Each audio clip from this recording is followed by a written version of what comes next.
This review was written before any updates were added to The Division, free or otherwise. My opinion on the game was formed solely upon how The Division was when it launched in its vanilla 1.0 state. If the free April update that's on the way is substantial enough to warrant an update to this review, then I'll certainly make a new video about that and update my score. The Division. People have been waiting for this game since 2013, but now it's finally here and I have basked in all of its mediocrity.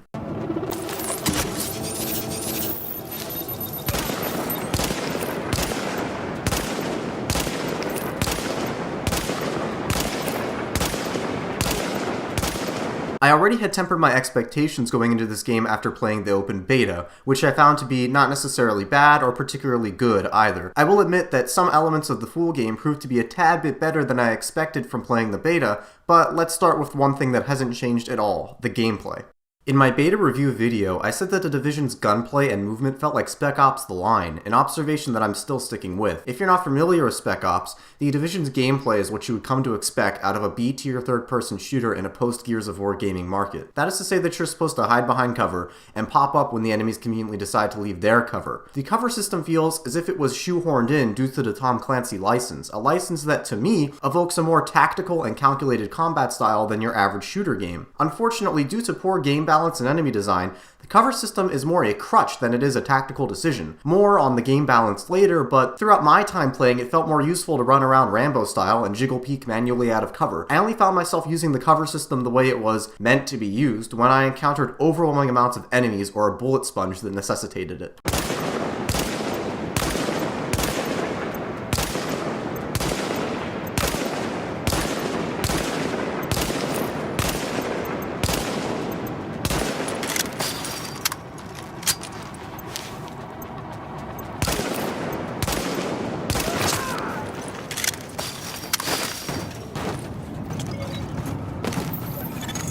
Active echo beacon detected.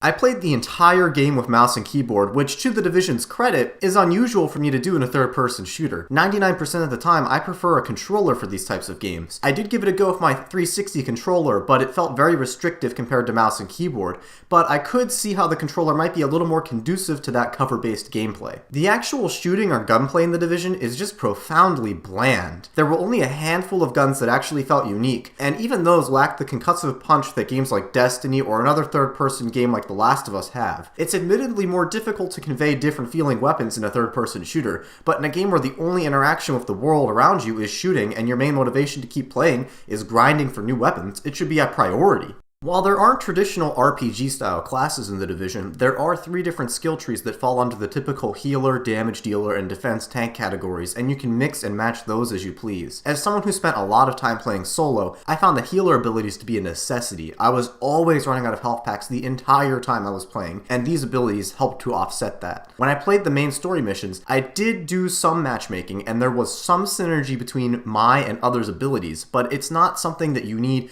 to consciously plan out until you reach the high-level dark zones and endgame challenge missions. Another gripe I had with the gameplay was the sheer amount of reloading going on, not only when fighting the bullet sponges, but also just normal enemies. I felt like I was spending more time reloading than I was shooting. And sure, there's some extended mags and speed reload mods you can use, but they barely make a dent. It's like Destiny all over again, but this time there's no Fatebringer or Black Hammer to balance it out. The story in The Division, if you can even call it that, is about a New York City that has been ravaged by a vicious flu unleashed upon the unknowing masses during the busiest shopping day in the United States, Black Friday. You know how there's always one of those generic action movies about a city or the world crumbling down, but it's always the most generic and bland premise ever, whose execution is even more bland? The latest of which that I've seen ads for is this.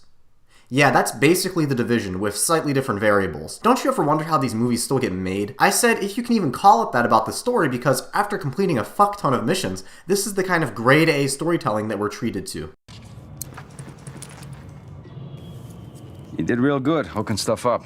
It almost gives a guy like me hope again. Well, that's a goddamn miracle. Said almost, Agent Lau. This So what you found while you were out there is keeping me up at night? Looks like I ain't paranoid after all. I'm just right. I mean, here you got the smartest, most powerful, most weaponized agents in the world, and still, somebody goes off the rails. Yeah, well, they're not gonna win, no matter what you might believe. Oh, you think I'm not on your side, Agent? You think I'm just a cynic who doesn't give a shit? I'm a goddamn patriot. That's why this shit upsets me. You know why democracy works? It's a balance. We don't just got rights, we got responsibilities, too. People don't realize just how fucking precious this shit is. Jury duty, voting. Oh, we can all get away from you in a second. You don't do your bit. Nobody gets a free lunch. Hell, this country is set up so that nobody can go run things by themselves. Balance of powers.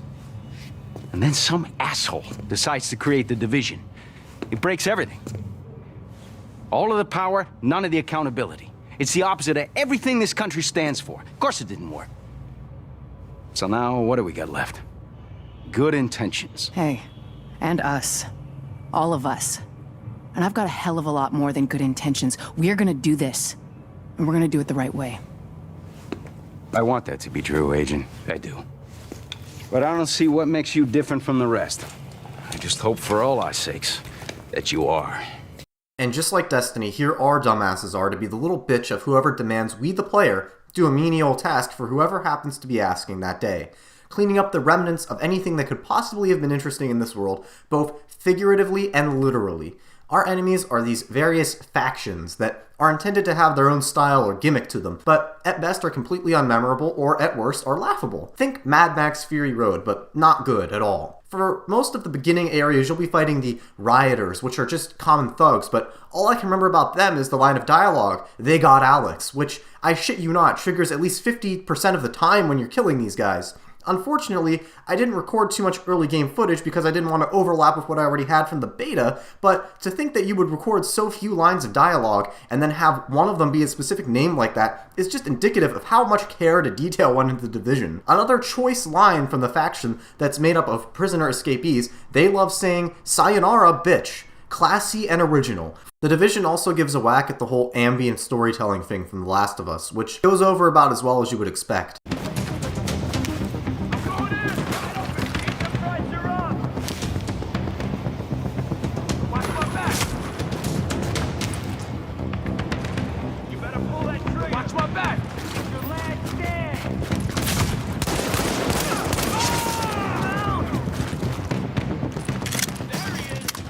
I might seem like I'm getting obsessive at this point, but I'm just attempting to illustrate how half-assed everything in this game is. It lacks any sort of artistic vision or voice of its own, and I'm just left wondering why. If the game doesn't seem to care about telling me a story, building a world, or even having engaging missions and gameplay, then why should I, the player, care? One of the highlights of the beta formula is the much-touted Dark Zone, that I had some excellent encounters in. Unfortunately, some poor balancing and game design choices have led to the Dark Zone becoming much less a hostile place than it once was, just a short time ago. I was harassing someone in the Dark Zone, and rather than fighting back, he sent me a group request, and we spent 2 hours collecting loot together. Wait, what? There's a reason for this lack of hostility between players. At the time of writing this video, going rogue is so punishing that it's not even worth doing. I'm sad to see the one thing the Division had going for it end up being such a letdown in the full release. The most important part that the Division had to get right was the content, and surprisingly it took me this long to complete the entire game's main story while doing most of the side missions. Not bad. That's the good news. The bad news is those main and side missions are painfully uninspired, and are repeated to the point of being agonizing to play in the case of the side missions. It's easier to explain this with the map, so here's the map. The whole thing is split into districts that are distinguished by what level the enemies that inhabit that area happen to be. Each district has a safe house that serves as its own town in the game, but infuriatingly, if you want to upgrade your skill trees, you have to do this every single time. I don't mean to be rude or nothing, okay? I want to tell you how to do your job. But let me ask you a question. What is the meaning of life? What is toast? What is toast? Is there such a thing as free will? Pieces of bread? What is bread? Is God real? We'll get to that in a second, but first of all, you take pieces of this stuff and you somehow put magic, you use magic, fire magic on it until it's char grilled. Each safe house will dish out a few side missions that are portrayed as being optional, but in reality are a necessity in order to level up enough to tackle the main missions, because if they weren't necessary, I wouldn't have played them. They really are that boring. It's the same 3 or 4 styles of missions over and over. The worst offender here is probably the supply drop missions that have 3 different supply caches that you have to defend, but one at a time to make it as mundane as possible. Think Gears of War Horde mode, but without any of the good parts. The other mission types consist of rescue these civilians, or take out this gang leader. And of course, every gang leader is just a yellow bar bullet sponge that has a little bit more armor on him aesthetically. In the video here, I'm showing one who has the imaginative name of Trigger Mike, presumably because the moniker Killer Mike was already taken by the Atlanta rapper. The only mission types that we get that aren't straight up go here and kill these enemies is the multi-part missing person missions, where you get to investigate what happened during the worst parts of the epidemic by using the echoes, which are like the high-tech detective sequences in the Batman Arkham games, except boring and barely interactive. Bye.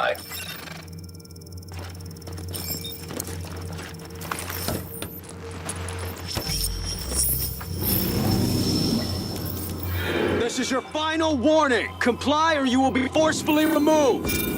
You have no right to do this. Shoot her!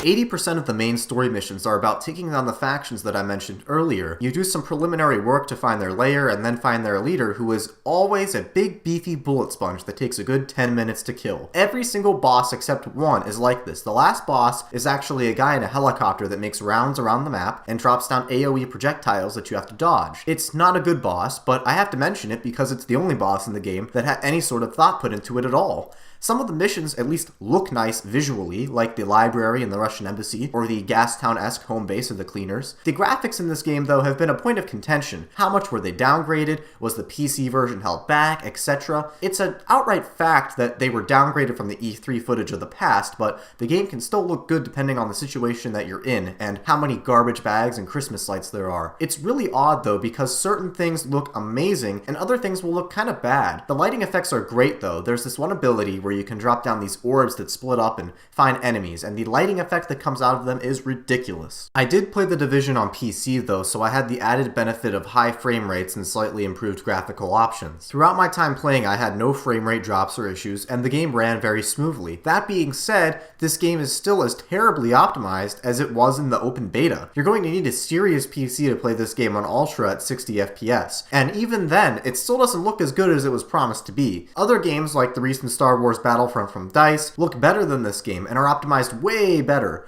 The Division isn't broken on PC for what it's worth, but not being broken and running decently isn't something that should be out of the ordinary. It's unfortunate that Ubisoft is continuing this trend of pared back PC ports that started with Watch Dogs. It took me a lot longer than usual to finish the review for this game, and that's because it is one of the most profoundly mediocre games I've ever played. Not necessarily downright terrible, but mediocre. I was originally going to give this game a 5 out of 10, but when you take a bunch of mediocre, unexceptional parts and combine them with some downright bad elements, you're not left with an average game. You're actually left with a below average game. More importantly than the sum of its parts, I didn't even have a particularly fun time playing this game, which is ultimately the goal of it. After sitting on it for so long, I've decided to go down to a 4 out of 10 for a few other reasons as well, chief among them being other games that I consider to be around a 5 out of 10, stuff like Firewatch that I recently reviewed. Even that game was compelling enough for me to want to see it all the way through. At some point during my playtime of The Division, I didn't want to keep playing, and after that point I had to drag myself through the rest of the game because I wanted to write this review. I don't want to give off the impression that I was miserable while I was playing. It wasn't you are empty levels of forcing myself to play,